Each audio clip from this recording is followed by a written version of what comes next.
Canada Banking Info Collection, Your Expectations versus Reality according to Justin Trudeau. On October 29, 2018, the Honourable Candice Bergen, Portage-Lisgar, CPC, stood in Parliament during question period. She talked to troubling reports this previous weekend that Statistics Canada was taking part in Canada Banking Info collection without the consent of the people whose info was being asked for. Statistics Canada notified financial institutions, charge card businesses as well as credit reporting companies that it anticipates them to turn over individual financial information of a minimum of 500,000 Canadians without their consent or authorization. Also, even worse, financial institutions will not be able to notify their customers that the federal government is looking at all their financial transactions.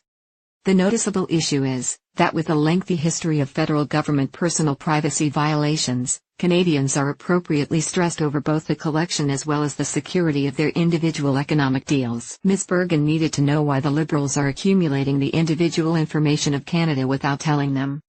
Our PM reacted by stating that the federal government is ensuring that the individual information of Canadians is secured. Stats Canada will certainly make use of the anonymized information for analytical functions only. No individual details will be revealed. He stated that he understands, which is a way of repeating rumors or hearsay, or worse, that he truly does not understand whatsoever, that Statistics Canada is proactively involved with the Privacy Commissioner's Office, to make sure Canadians' financial details stay safeguarded and private. High-grade and prompt information is important to guaranteeing that federal government programs stay pertinent as well as efficient for Canadians.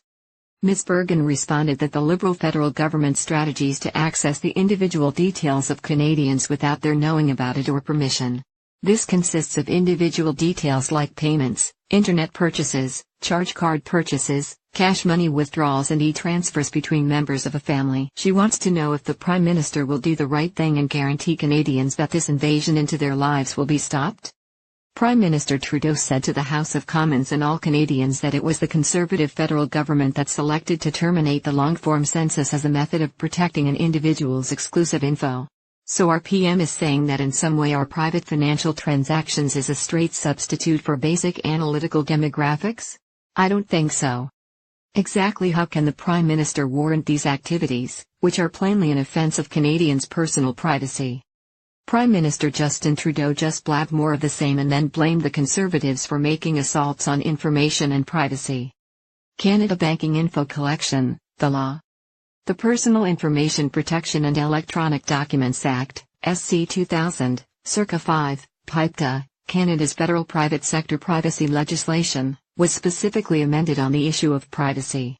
Schedule 1 of Section 5 of PIPTA states that 4.3 Principle 3, Consent.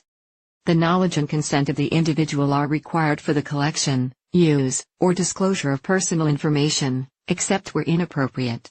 Emphasis added. What is one of the exceptions?